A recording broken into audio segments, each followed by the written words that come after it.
The children's classic, the part of the Chronicles of Narnia, The Lion, the Witch, and the Wardrobe, has been turned into a movie by the Disney folks. This is the first film in the Chronicles of Narnia, opening today in theaters nationwide. William Moseley, Anna Popplewell, Skandar Keynes, and Georgie Henley portray the saviors of the magical land of Narnia.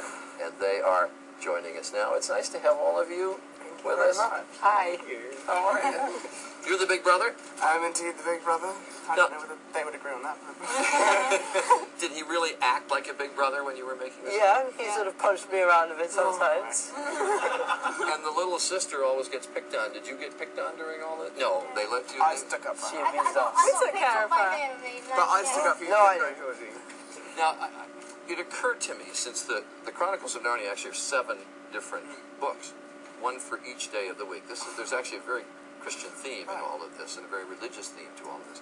But you don't see that much in the movie, I know. But I was thinking about a famous movie made recently, Lord of the Rings, when they actually filmed 3 films at once. Yeah. Now, there's more movies to be made with the Chronicles of Narnia. Did you film more than one movie at once, or did you just do... No, I mean, this one was such a massive responsibility and accomplishment that we can only, hope that we'll get over this hill first and get a better vision of the other books from a higher point, actually. Because by the time you make 7 movies, if that happens, you'll be all grown up. George will be in college. Yeah, I'll be 35, 3 kids.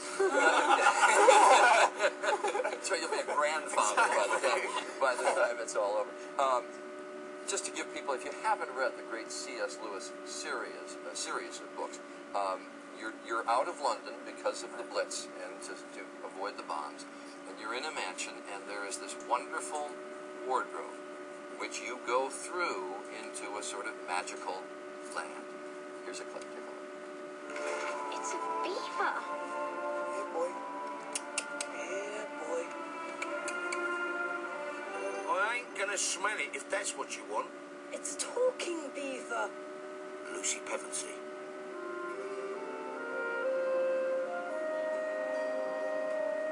Yes? Maybe that's the hanky I gave to Mr. Thomas. He got it to me just before they took him. Is he alright? Further in. And there are many animals that you meet along the way in this land. You did, I suspect, most of this in front of a green screen, right? I mean... And not as much as you may think. Yeah, really? The DOP said to me, they only ever DOP? did it. Director of Photography. Cinematographer. Oh, director of photography. Yeah. Okay. He said it's always better to have the real thing, like the real background, and they only used green screen when they had no other option. Whether it was too rainy, it was too sunny, it was too this or that. They'd only ever do it if that was their only option. But it must, as you're going through the movie, it must seem weird. I mean, you're meeting people who are half human and half animals and whatever. And we had a very interesting lunch tent.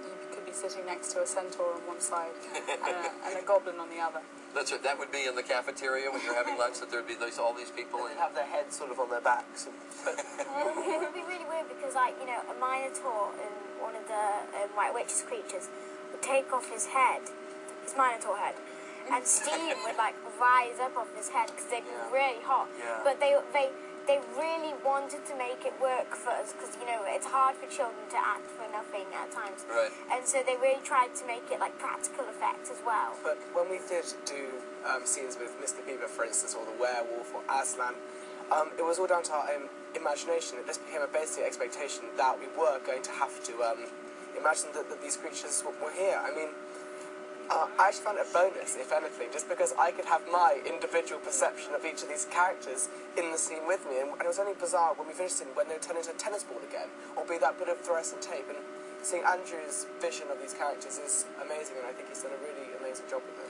Yes, they're extraordinary books, and I kept thinking it would be difficult to translate, but so well done translating the movies. And I'm so glad that you pointed out that when the Minotaur took off his head, it was his character's head and not his real head.